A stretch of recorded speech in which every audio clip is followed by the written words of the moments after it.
Hello everybody, welcome into the Truth Serum. Joey the Truth Wagner with you in this video. It is part 2 of my part 5 series about the off-season for the Pittsburgh Steelers. And today I'll be talking about the salary cap and possible cap casualties, players that the Steelers will have to cut to gain cap space to be active during the free agency time. But before I get started, the video today is being sponsored to you by SeatGeek. Everybody, SeatGeek is a great place to get your tickets. I mean, great place. Great seats, great price, and the tickets are through Ticketmaster, so they are real, official tickets. Don't have to worry about them.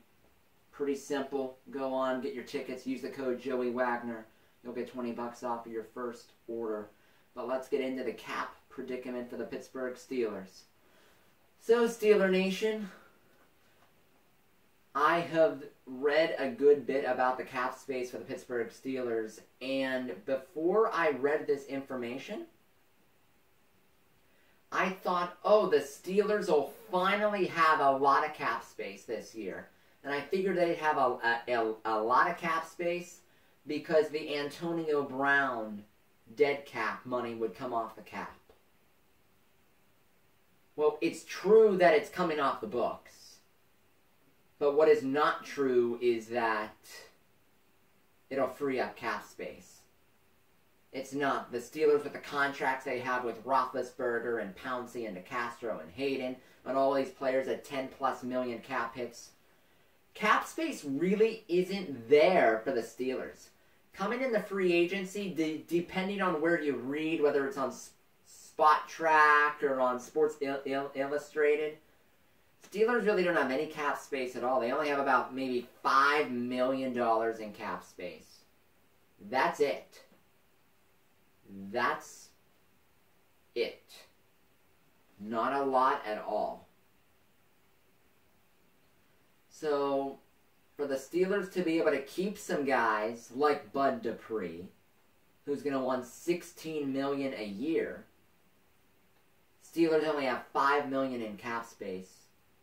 Bud won 16. They have to cut some guys to get that space to sign them. And everybody, these are the players. I'll go through one by one. There are about 5 players that I feel the Steelers should cut to save cap space so that they can keep this roster together and have it be a successful 2020. Number 1. Linebacker Mark Barron. Steelers signed him to a 2-year deal. Last off-season, the first year was very low on the cap. Second year, a lot higher. He played okay, but the cap savings outweigh the player. If the Steelers cut Mark Barron, they would save $5.25 million off of their cap. The Steelers are fine at defense. I feel they can find a player to fill in for Mark Barron at a lot less of a price. So number 1, I think Mark Barron is gone. Number 2, I'd say the backup outside linebacker Anthony Chickillo. Again, last offseason, signed a 2-year deal. First year, very low cap hit. Second year, a lot higher. And with everything that Chickillo went through last season, backing up TJ, backing up Bud, went through that whole situation at Nemacolins, and I'm really not sure what happened. He was acquitted of everything that happened. And I think Chickillo is a solid backup, solid on special teams, but he's not worth the cap number. The Steelers can cut him. They save $5 million of cap space. $5 million. That's a big chunk of change. So I think Chickillo is gone. Number 3, I'll go with one of the offensive linemen for the Steelers. I'll go with the veteran guard, the left guard, Ramon Foster. He even said it at the end of the season. He said, I hope the Steelers, because I'm a veteran in this league and I've been with them for all of these years, that if they're going to release me, they just let me know right away so I can be on the free agent trail and be able to find a job. So Ramon Foster feels that it's coming, and I think it is too. Because if the Steelers cut Ramon Foster, They saved $4 million off their cap. And 2019 was not a very kind year. Not a kind year at all to Ramon Foster. And I feel the Steelers have a younger replacement for him on the offensive line. And that's B.J. Finney, who's come in over the past few years. Guard, center, really good everywhere he is. He's ready to take that next step from reserve offensive lineman to every down starter. So I think Ramon Foster is gone. Number 4, and this is a player I like. This is a player who's very talented, but he has a very hard time staying healthy. And that's the tight end, Vance McDonald. On Vance McDonald's contract, the Steelers, in each of the next 2 years, they have 2 team options. As of for next season, Vance McDonald's cap hit is a little more than $7 million. I like Vance McDonald. I do, but not at that number. And if I'm the Steelers, this is what I do. I cut Vance McDonald, I release him, so that I save $5.6725 million in cap space. I cut him to save the space, and then I bring him back at a fraction of the cost. That's what I would do if I'm the Steelers, because I like McDonald. He's talented, but he can't stay healthy. And as Mike Tomlin says in the NFL, other than the standard being the standard, availability is key.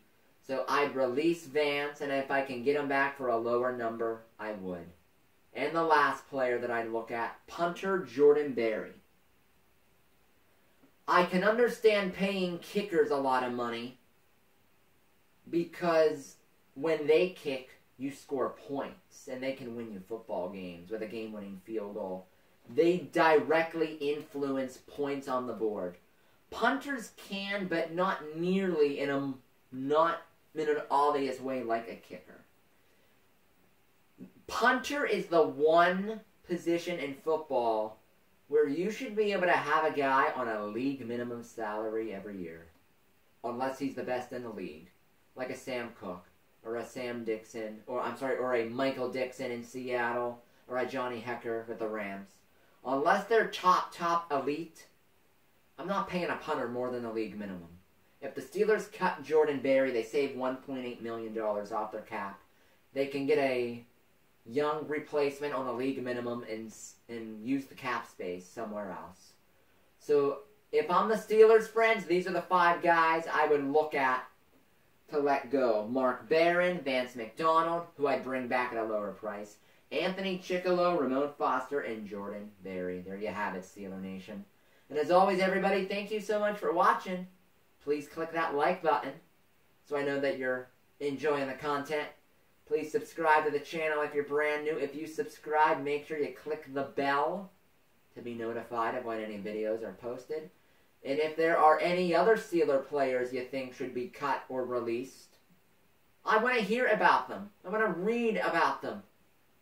Put the comments down below in the comments section. So from the Truth Serum, Joey the Truth Wagner signing off. Have a great day.